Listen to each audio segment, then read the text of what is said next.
Hello everyone, BNS 2023 ഒരു പുതിയ ക്ലാസ്സിലേക്ക് എല്ലാവർക്കും സ്വാഗതം. ഇത് BNS 2023 മൂന്നാമത്തെ ക്ലാസ്സാണ്.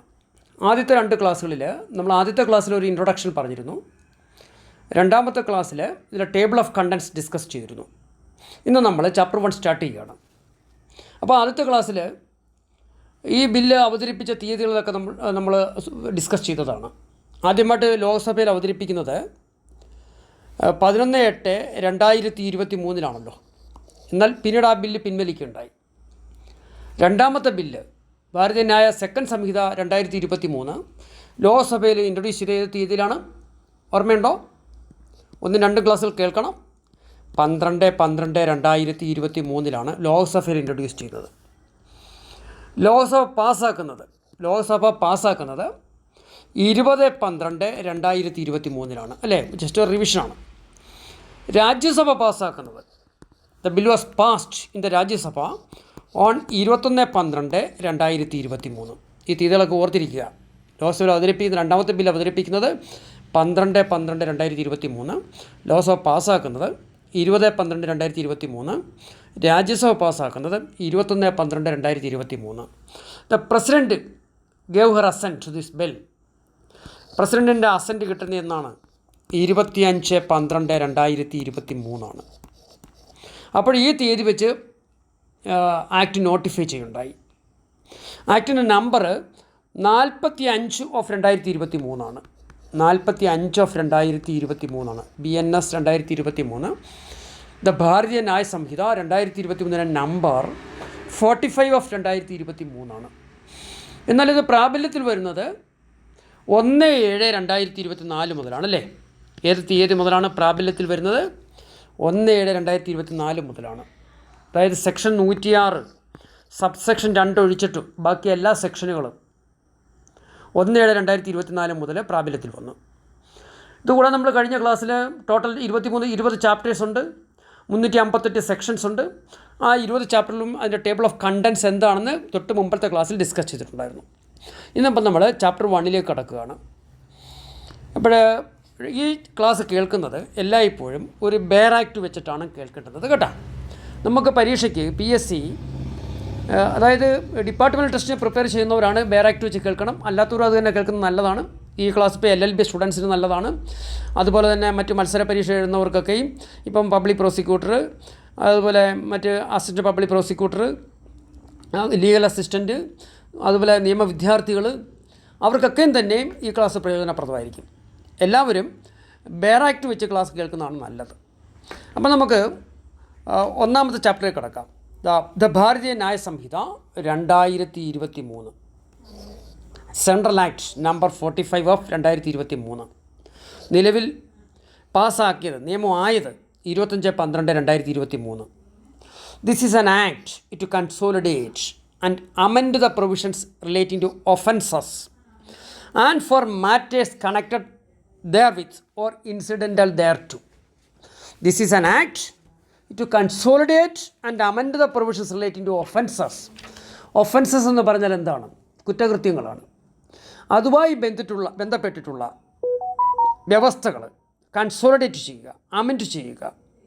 ആൻഡ് ഫോർ മാറ്റേഴ്സ് കണക്റ്റഡ് ദെയർവിത്ത്, അതുമായിട്ട് ബന്ധപ്പെട്ടുള്ള മറ്റു കാര്യങ്ങൾ, അതുപോലെ ഓർ ഇൻസിഡൻ്റൽ ദെയർ ടു, അല്ലെങ്കിൽ അതുമായി സാന്ദർഭികമായി ഉണ്ടാകുന്ന കാര്യങ്ങൾ, അതായത് കുറ്റകൃത്യങ്ങൾ, അതുമായി സാന്ദർഭികം ഉണ്ടാകുന്ന കാര്യങ്ങൾ, ബന്ധപ്പെട്ട വ്യവസ്ഥകളൊന്ന് കൺസോളിഡേറ്റ് ചെയ്യുക, അത് ഭേദഗതി ചെയ്യുക. അതിനാണ് ഈ ആക്ട്.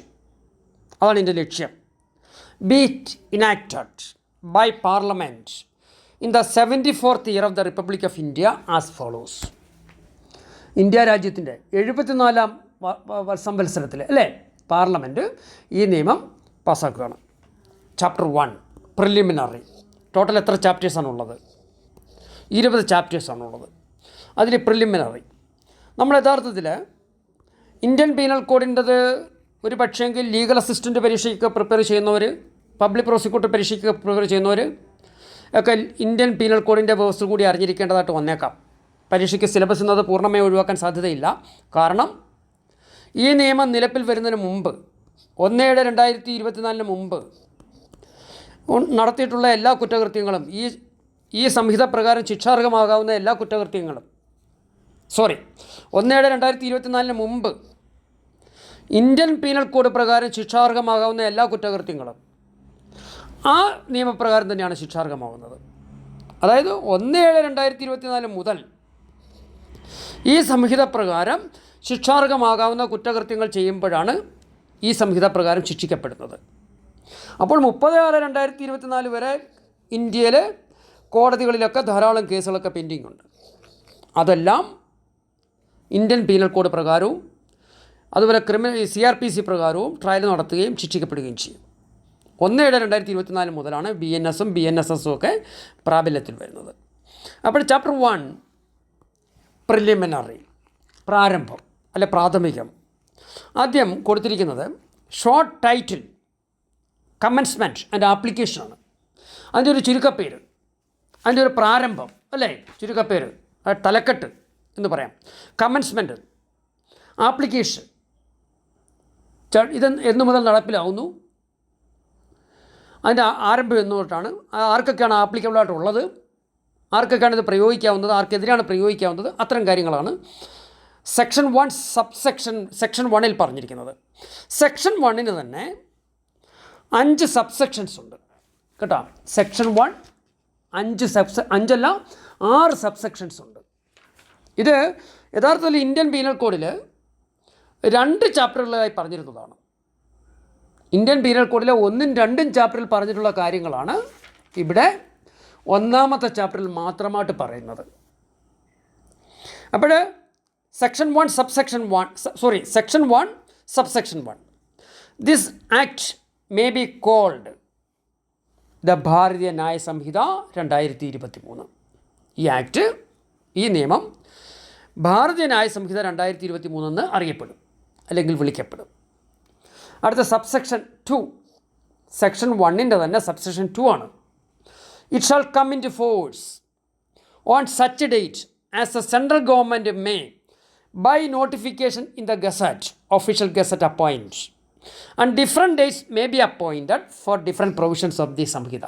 ഇത് നടപ്പിലായി കഴിഞ്ഞു അല്ലേ. അതായത് കേന്ദ്ര സർക്കാർ ഗസറ്റ് വിജ്ഞാപനം വഴി പരസ്യപ്പെടുത്തുന്ന തീയതി മുതൽ ഇത് പ്രാബല്യത്തിൽ വരും. അതുപോലെ തന്നെ ഇതിലെ വ്യത്യസ്തങ്ങളായിട്ടുള്ള വ്യവസ്ഥകൾ വ്യത്യസ്തമായ തീയതികളിൽ നടപ്പിൽ വരാവുന്നതുമാണ്. എന്തായാലും ഇന്ത്യ ഗവൺമെൻറ് ഒരു ഗസറ്റ് നോട്ടിഫിക്കേഷൻ വഴി 1/7/2024 മുതൽ ഇത് കംപ്ലൈ ചെയ്ത് കഴിഞ്ഞു. ഈ സെക്ഷൻ 1 സബ്സെക്ഷൻ 2 പ്രകാരമുള്ള ആ വ്യവസ്ഥ ഇവിടെ കംപ്ലൈ ചെയ്ത് കഴിഞ്ഞു. എന്നാൽ ഒരു സെക്ഷൻ ഇപ്പോഴും നടപ്പിലായിട്ടില്ല. അത് സെക്ഷൻ 106 ആണ്. 106 ഒഴിച്ച് ബാക്കി എല്ലാ സെക്ഷൻസും എന്നു മുതൽ പ്രാബല്യത്തിലായി ഗസറ്റ് നോട്ടിഫിക്കേഷൻ വഴി ഗവൺമെൻറ് ഓഫ് ഇന്ത്യ അത് ഗസറ്റ് നോട്ടിഫിക്കേഷൻ 23/2/2024 നോട്ടിഫൈ ചെയ്തത് കേട്ടോ. ഏത് തീയതിയിലാണ് നോട്ടിഫൈ ചെയ്തത്? 23/2/2024 സെൻട്രൽ ഗവൺമെൻറ് നോട്ടിഫിക്കേഷൻ ഇറക്കി. ഈ സംഹിത 1/7/2024 മുതൽ പ്രാബല്യത്തിൽ വരുന്നതാണെന്ന് 106 ഒഴികെ. അടുത്തത് സെക്ഷൻ 1 സബ്സെക്ഷൻ 3. ഇന്ത്യൻ പീനൽ കോഡിൽ അത് സെക്ഷൻ 2 ആയിട്ടായിരുന്നു കൊടുത്തിരുന്നത്. സബ്സെക്ഷൻ 3 ഇവിടെ കൊടുത്തിരിക്കുന്നത്. അതായത് ഭാരതീയ ന്യായ സംഹിതയിലെ 1ാമത്തെ സെക്ഷൻ്റെ സബ്സെക്ഷൻ 3 ആയിട്ട് കൊടുത്തിരിക്കുന്നത് എന്താണെന്ന് നോക്കാം. ഇന്ത്യൻ പീനൽ കോഡിൽ അത് സെക്ഷൻ 2 ആയിരുന്നു. ഇവിടെ പറഞ്ഞിരിക്കുന്നത് every person shall be liable to punishment under the സംഹിത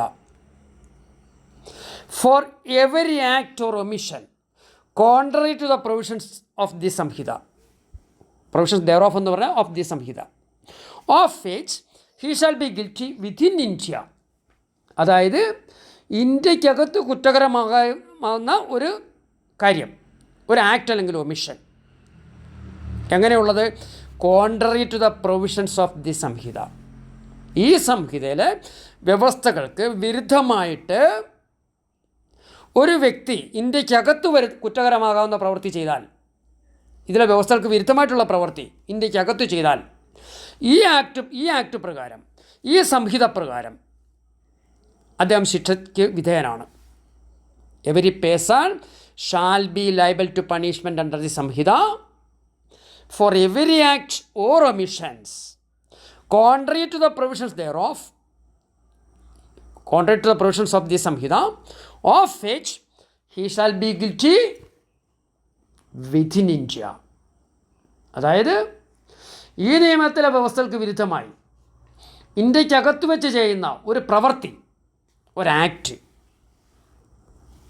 ഇന്ത്യക്കകത്ത് വെച്ച് ചെയ്യുന്ന ഒരു പ്രവൃത്തി, ഒരു ആക്ട് അല്ലെങ്കിൽ ഒരു ഒമിഷൻ, യഥാർത്ഥത്തിൽ ഈ രണ്ട് പദങ്ങൾ വളരെ പ്രധാനപ്പെട്ടതാണ്, നമുക്ക് പഠിക്കാനുണ്ട്. ആക്ട് അല്ലെങ്കിൽ ഒമിഷൻ എന്ന് പറഞ്ഞാൽ ഇത് രണ്ടും നമുക്ക് ഭാരതീയ ന്യായ സംഹിത പ്രകാരം ഒഫൻസസ് ആണെന്ന് പറയാം, ഓരോ കുറ്റങ്ങളാണ്, ക്രൈമാണ്, അല്ലെ ക്രൈം എന്ന് പറയാം. ആക്ട് എപ്പോഴാണ് ഒരു ക്രൈം ആകുന്നത്? ഈ നിയമത്തിലെ വ്യവസ്ഥയ്ക്ക് വിരുദ്ധമായിട്ടുള്ള ആക്ട്. ഇപ്പോൾ ഉദാഹരണം, ഒരാളൊരു മർഡർ ചെയ്തു എന്നിരിക്കട്ടെ, murder, A person commits a murder, murder is an act, murder is an act. Murder ഒരു പ്രവൃത്തിയാണ്, ഒരു കൃത്യമാണ്. മർഡർ എന്ന് പറഞ്ഞാൽ ഒരു കൃത്യമാണ്. അതുപോലെ തെഫ്റ്റ്, അന്യൻ്റെ വസ്തു മോഷ്ടിക്കുക, തെഫ്റ്റ്, മോഷണം ഒരു ആക്റ്റാണ്, ഒരു കൃത്യമാണ്, ഇല്ലീഗൽ ആക്റ്റാണ്, contrary to the provisions of this സംഹിതയാണ്.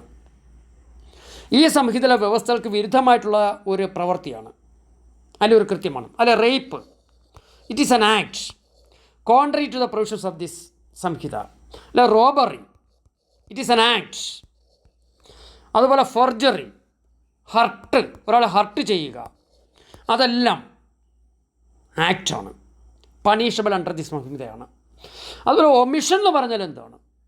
Omission എന്ന് പറഞ്ഞാൽ ആക്ട് കൃത്യമാണെങ്കിൽ ഒമിഷനോ വീഴ്ചയാണ്, അല്ല കൃത്യവിലോപമാണ്. അപ്പോൾ കൃത്യവിലോപവും ഒഫൻസാണ്. അതെങ്ങനെയാണ് കൃത്യവിലോപം ഒഫൻസായിട്ട് മാറുന്നത്? ഒരു ഉദാഹരണം പറയാം.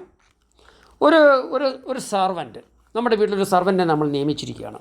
ഒരു പ്രായമായ ഒരാളിൻ്റെ, ഒരു ഹോം നേഴ്സിനെ നമ്മൾ എടുത്തിരിക്കുകയാണ്. ഹോം നേഴ്സിനെ നമ്മൾ നിയമിച്ചിരിക്കുന്നത് നമ്മുടെ വീട്ടിലെ ഒരു ഏജ്ഡായിട്ടുള്ള അല്ല ഓൾഡർ പേഴ്സണെ പരിചരിക്കുന്നതിന് വേണ്ടിയാണ്. ആ വൃദ്ധ പ്രായം ചെന്ന വ്യക്തിക്ക് ഫുഡ് കൊടുക്കുക, അതുപോലെ സമയത്തിന് മെഡിസിൻ കൊടുക്കുക, അദ്ദേഹത്തിൻ്റെ മറ്റ് ആരോഗ്യപരമായ കാര്യങ്ങളൊക്കെ ശ്രദ്ധിക്കുക, അതിനുവേണ്ടിയാണ് ഹോം നേഴ്സിനെ നിയമിക്കുന്നത്. ഇനി ഹോം നേഴ്സ് അല്ല, ഒരു മകനോ അല്ലെങ്കിൽ മകളോ ആണെന്നിരിക്കട്ടെ, അല്ലെങ്കിൽ ഒരു ഭാര്യയാണെന്നിരിക്കട്ടെ, ഭർത്താവിനെയാണ്, അല്ലെങ്കിൽ ഒരു ഭർത്താവ് ഭാര്യയാണ് ചികിത്സിക്കേണ്ടത്, ശുശ്രൂഷിക്കേണ്ടത്, മരുന്ന് കൊടുക്കേണ്ടത്, മെഡിസിൻ കൊടുക്കേണ്ടത്, ഫുഡ് കൊടുക്കേണ്ടത്, അത് കൊടുക്കാതിരിക്കുന്നാലോ? സമയത്തിന് ഫുഡ് കൊടുക്കുന്നില്ല, അല്ലെ ഫുഡേ കൊടുക്കുന്നില്ല, പട്ടിണിക്കിടുകയാണ്, മെഡിസിൻ കൊടുക്കുന്നില്ല, what will happen? Okay, he may die, അല്ലേ? He may meet with his deaths. അദ്ദേഹത്തിന് മരണം സംഭവിച്ചേക്കാം. ആ മരണമെന്ന് പറഞ്ഞാൽ എങ്ങനെ സംഭവിച്ചതാണ്? നിയമപരമായി ചെയ്യേണ്ടുന്നൊരു പ്രവൃത്തി, ലീഗലി ബൗണ്ട് ടു ഡു ആയിട്ടുള്ളൊരു പ്രവൃത്തി, ഫുഡ് കൊടുക്കുക, മെഡിസിൻ കൊടുക്കുക, അത് ലീഗലി ബൗണ്ടാണ്. അത് ചെയ്യാതിരുന്നാൽ it is an omission on the part of a servant or a son or a wife or a daughter, അല്ലേ? മെഡിസിൻ കൊടുക്കാതിരുന്നാൽ അതൊരു ഒമിഷനല്ലേ? ഇപ്പോൾ ഒരു നേഴ്സ് ഒരു രോഗിയെ പരിചരിക്കാൻ അല്ലെ മെഡിസിൻ കൊടുക്കാൻ ബാധ്യസ്ഥയാണ്. ഡോക്ടർ പ്രിസ്ക്രൈബ് ചെയ്യുന്ന മെഡിസിൻ കൊടുക്കണം. അപ്പം ആ മെഡിസിൻ സമയത്തിന് കൊടുക്കുന്നില്ല, that is an omission. That is an omission on the part of the nurse. It's a crime, it is an offence punishable under the Sanhita. It is an offence contrary to the provisions of the Sanhita. If a person commits such an omission and that is contrary to the provisions of the Samhita, he will be punished, or every such a person shall be punishable, liable to be punished under the Samhita and not otherwise. മറ്റൊരു തരത്തിലാകാൻ പാടില്ല. ഇപ്പോൾ മറ്റൊരു ഉദാഹരണം ഞാൻ പറയാം. എന്നാൽ ചില omissions, ഇപ്പം നമ്മളിപ്പോൾ യാത്ര ചെയ്യണം റോഡിലൂടെ, അപ്പോൾ പെട്ടെന്ന് ഒരു പാലത്തിൽ ആരെങ്കിലും എടുത്ത് വെള്ളത്തിലേക്ക് ചാടി ആത്മഹത്യ ചെയ്യാൻ ശ്രമിക്കുന്നു. അത് നമ്മളുടെ ഭാഗത്തുള്ളൊരു ഒമിഷൻ എന്ന് പറയാൻ പറ്റത്തില്ല. അതൊരു ഹ്യൂമാനിറ്റേറിയനാണ്. നമ്മുടെ ജീവൻ അപകടത്തിലാകാത്ത രീതിയിൽ അദ്ദേഹത്തെ രക്ഷിക്കാൻ നമുക്കൊരു ബാധ്യതയുണ്ട്. പക്ഷേ രക്ഷിക്കാതിരുന്നാൽ ഒരു ഇല്ലീഗൽ ആക്ട് ആകുന്നില്ല, അല്ലേ? അതൊരു ഇല്ലീഗൽ ആക്റ്റാണോ? അല്ല, ഇല്ലീഗൽ ആക്ട് അല്ല. എന്നാൽ നിയമപരമായി ചെയ്യേണ്ടുന്നത് what you are legally bound to do, you should do it. If you omit that, then you are punishable. നിങ്ങൾ പണിഷബിളാണ്. അതാണ് ഇവിടെ പറഞ്ഞിരിക്കുന്നത്. അതായത് punishment of offences committed within India. ഇന്ത്യക്കകത്ത് നടത്തപ്പെടുന്ന കുറ്റകൃത്യങ്ങൾക്കുള്ള ശിക്ഷയാണ് പറയുന്നത് സബ്സെക്ഷൻ 2-ൽ. ഇന്ത്യൻ പീനൽ കോഡിൽ ഇത് സെക്ഷൻ 2-ൽ പറഞ്ഞിട്ടുണ്ടായിരുന്നു. നമുക്കങ്ങനെ പഠിക്കണമെന്നില്ല. നമ്മൾ സെക്ഷൻ 1 സബ്സെക്ഷൻ 3 പഠിച്ചാൽ മതി. സോ അതൊന്നുകൂടെ വായിക്കാം. അതായത് ഈ സംഹിതയിലെ വ്യവസ്ഥകൾക്ക് വിരുദ്ധമായി ചെയ്യുന്ന പ്രവർത്തികൾ ഇന്ത്യക്കകത്ത് ചെയ്താൽ അത് കുറ്റകരമാകുന്നെങ്കിൽ അത്തരം പ്രവർത്തികൾക്ക് ഈ സംഹിത പ്രകാരം തന്നെ ശിക്ഷിക്കപ്പെടണം. നോട്ട് അതർവൈസ്, മറ്റൊരു തരത്തിലാകാൻ പാടില്ല. അതാണ് സെക്ഷൻ 1 സബ്സെക്ഷൻ 3-ൽ പറഞ്ഞിരിക്കുന്നത്. അടുത്ത സബ്സെക്ഷൻ 4 നോക്കാം. സെക്ഷൻ 1-ൻ്റെ subsection 4, any person by any law for the time being in force in India, any person liable to be tried. നമുക്ക് ആ ഇടയ്ക്കുള്ളതങ്ങ് വിട്ടിട്ട് എഴുതാം, ഡിസ്കസ് ചെയ്യാം. എനി പേഴ്സൺ, അതായത് ഇന്ത്യയിൽ കാലാകാലങ്ങളിൽ സമയാസമയങ്ങളിൽ നിയമം നടവിലുള്ള ഒരു നിയമപ്രകാരം to be any person liable to be tried for offence committed beyond India shall be dealt with according to the provisions of the Samhita for any act committed beyond India in the same manner as if such act had been committed within India. അതായത് ഏതെങ്കിലും നിയമപ്രകാരം ഇന്ത്യക്കകത്ത് ഒരു കുറ്റം ചെയ്താൽ ശിക്ഷിക്കാവുന്ന ഒരു വ്യക്തി ഇന്ത്യക്ക് പുറത്ത് ചെയ്താലും അത് ഇന്ത്യക്കകത്ത് ചെയ്തതായി കണക്കാക്കി ശിക്ഷിക്കപ്പെടാം. Punishment of offences committed beyond India and without ഇന്ത്യയാണ്. ഇന്ത്യക്ക് പുറത്ത്, ഇന്ത്യയിലല്ലാതെ ഇന്ത്യക്ക് പുറത്ത്.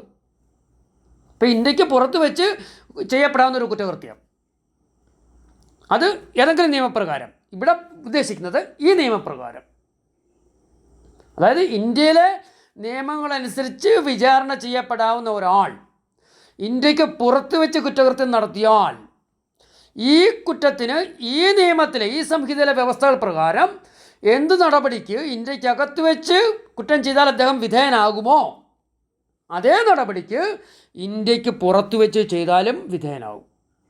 Punishment for offences committed beyond ഇന്ത്യയാണത്.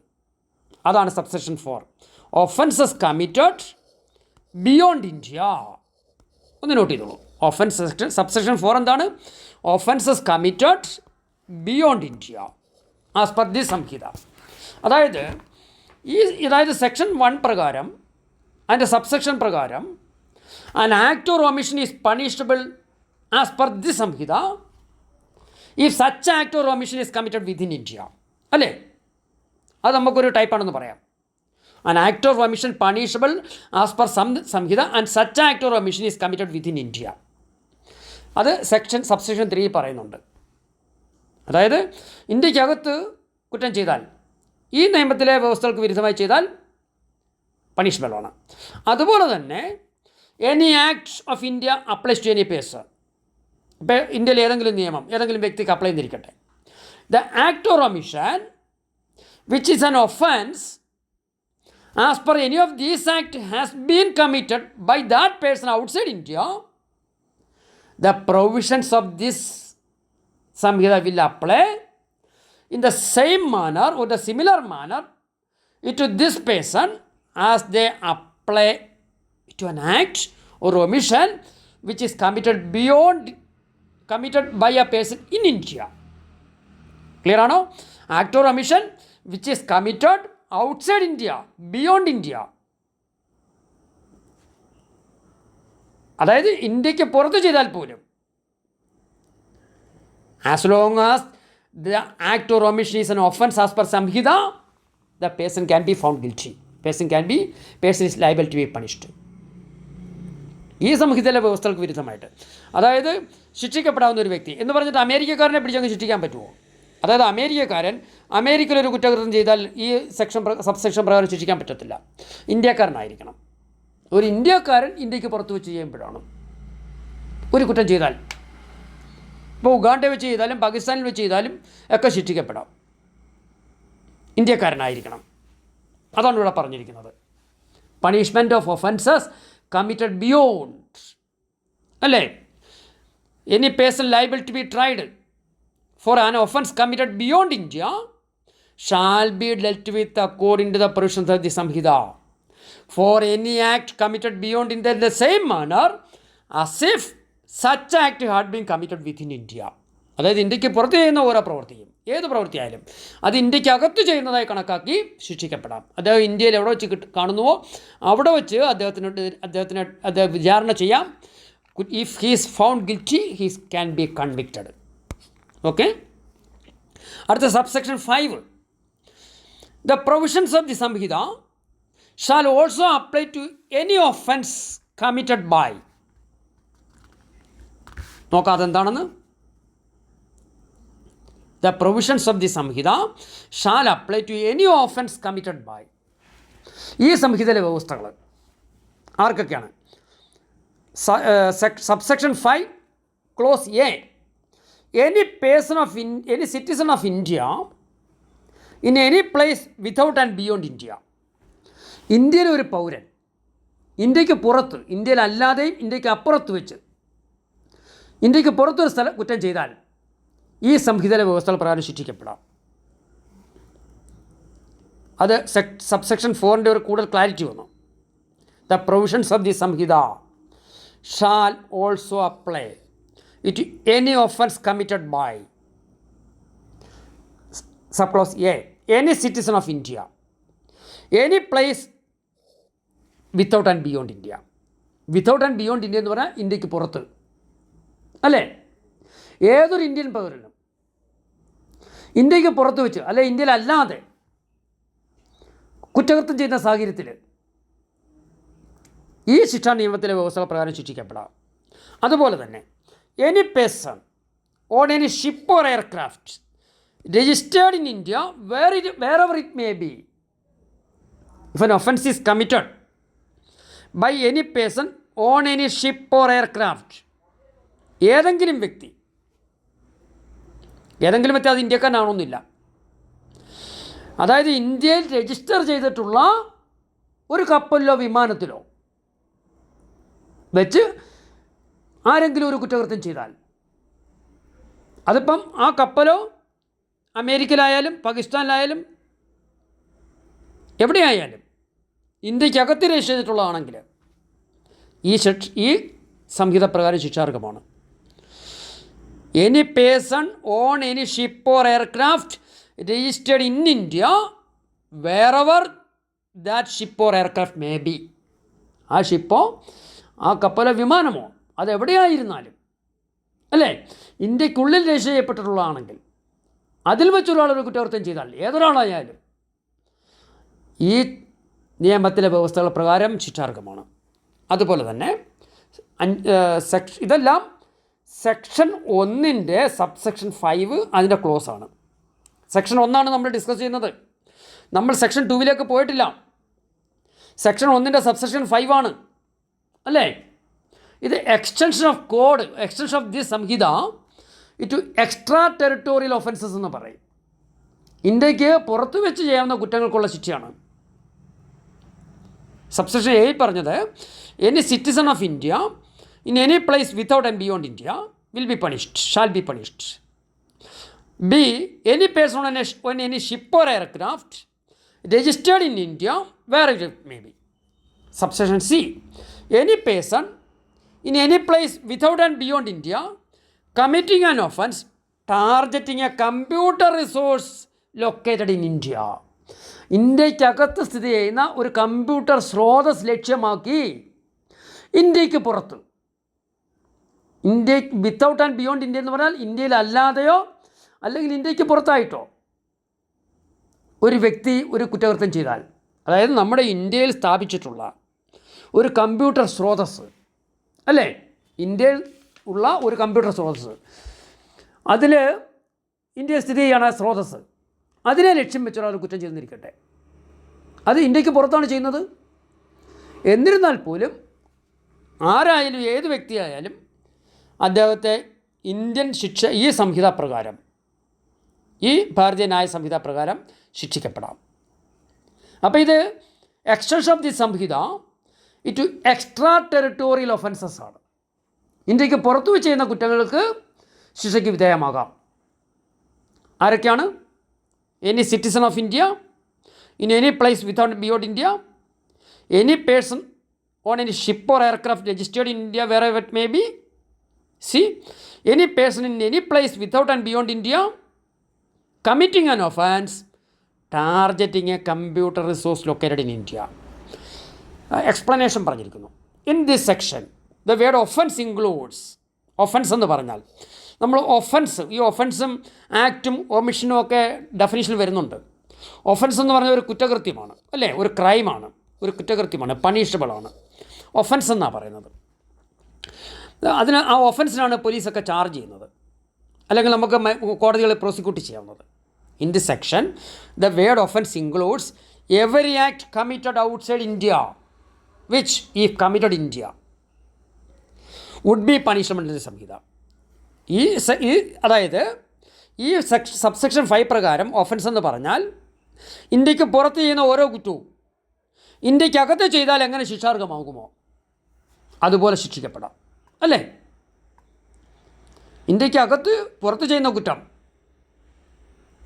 ഇപ്പോൾ ഉദാഹരണം നമ്മൾ പറഞ്ഞു, offence of targeting A computer resource in India. The person who targets such computer resource may not be presented in India. He may be outside India. Keeping outside his body and person, he may attack the computer resource in India. Thus, that is an offense against India. അല്ല, ഇന്ത്യക്കെതിരെയുള്ളൊരു കുറ്റമല്ലേ?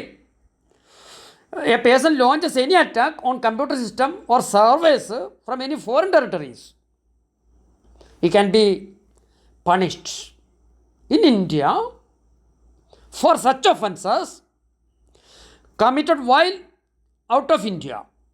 കാരണം നമ്മുടെ computer സ്രോതസ്സിനെയാണ് അദ്ദേഹം attack ചെയ്തിരിക്കുന്നത്, അത് ഇന്ത്യയിലുള്ളതാണ്. അപ്പോൾ ഈ subsection 5 പ്രകാരം ശിക്ഷിക്കപ്പെടാം, അല്ലേ? ഇന്ത്യയിൽ അതുപോലെ തന്നെ offenses which are committed by any person on a ship or aircraft which is registered in India, he can be punished. ഒരു ഇല്ലസ്ട്രേഷൻ കൊടുത്തിട്ടുണ്ട്. A, who is a citizen of India, ഇന്ത്യക്കാരൻ ഒരാൾ commits a murder in any place without and beyond India. ഇന്ത്യക്കാരനയാൾ ഇന്ത്യക്ക് പുറത്ത്, ഇന്ത്യയിലല്ലാതെ ഇന്ത്യക്ക് പുറത്ത് ഒരു കുറ്റം ചെയ്താൽ, നേരത്തെ IPSൽ ഉഗാണ്ട എന്നുള്ള പദമായിരുന്നു ഉപയോഗിച്ചിരുന്നത് കേട്ടോ. ഞാൻ ചുവന്ന മഷി കൊടുത്തിരുന്ന IPSൽ ഉപയോഗിച്ചതാണ്. അതായത് in any place without and beyond ഇന്ത്യക്ക് വരെ ഉഗാണ്ടയാണ് കൊടുത്തിരുന്നത്. എ എന്ന് പറഞ്ഞ വ്യക്തി who is a citizen of India commits a murder, ഒരു കൊലപാതകം നടത്തുന്നു.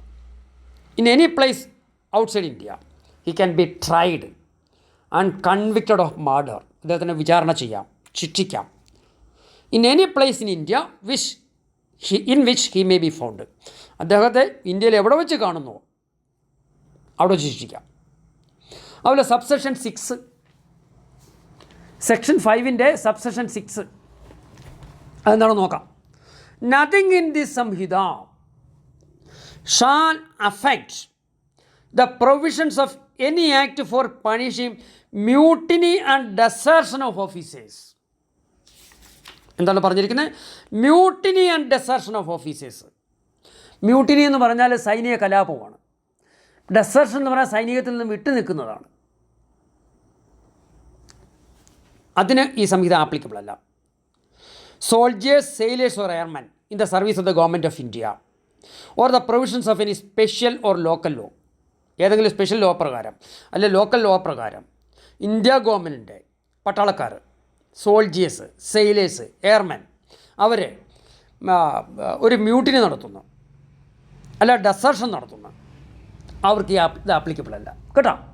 അതായത് ഈ സംഹിതയിലെ യാതൊന്നും തന്നെ ഇന്ത്യ ഗവൺമെൻറ് സേവനത്തിലുള്ള ഒരു സൈനികൻ്റെ, നാവികരുടെ അല്ലെ വൈമാനികരുടെ മ്യൂട്ടിനിക്ക് അല്ലെങ്കിൽ സൈന്യം വിട്ടുപോകുന്ന നടപടിക്ക് ബാധകമല്ല.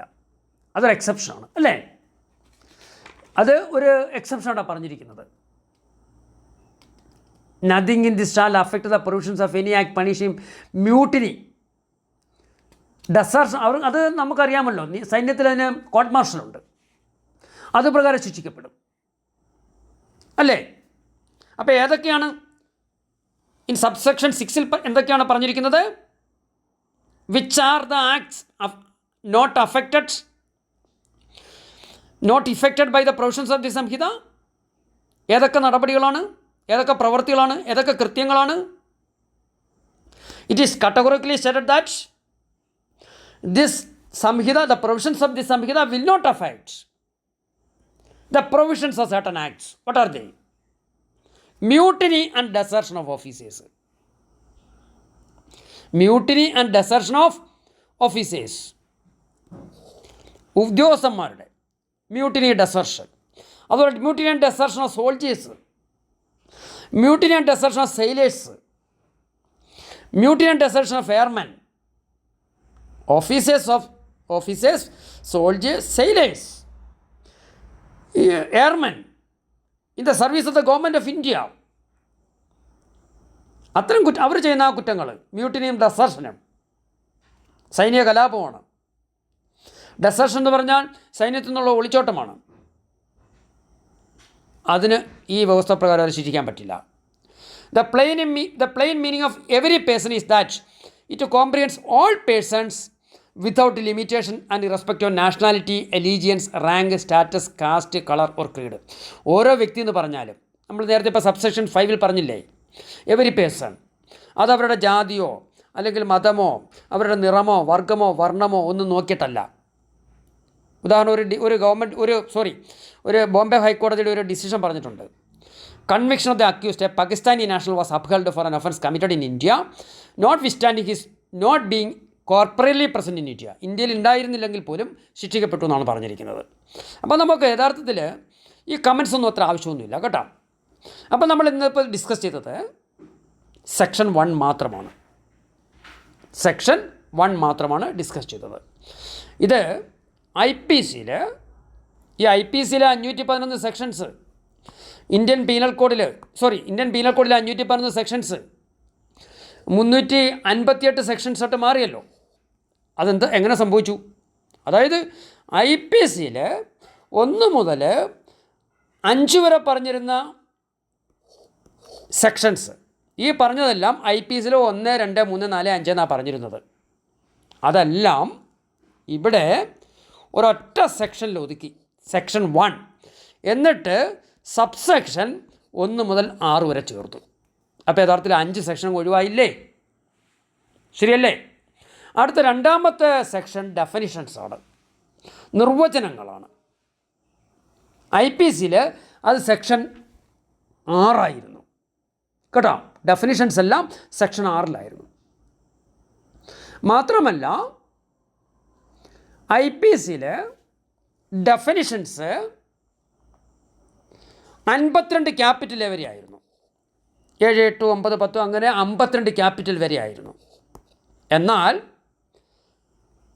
ഈ സംഹിതയിൽ ഡെഫിനിഷൻസ് എല്ലാം സെക്ഷൻ 2-ൽ തന്നെ ഒതുക്കി. പകരം സെക്ഷൻ 2 സബ്സെക്ഷൻ 1 to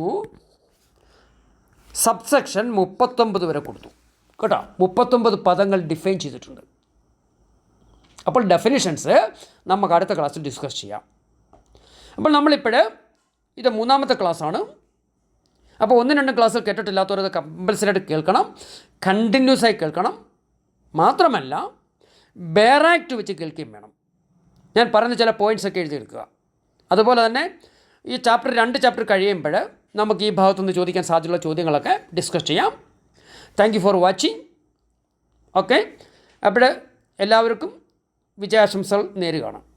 നന്നായി പഠിക്കുക. അപ്പോൾ ഇന്നത്തെ ഈ ഡിസ്കഷൻ നമുക്കൊന്ന് സ്റ്റോപ്പ് ചെയ്യാം.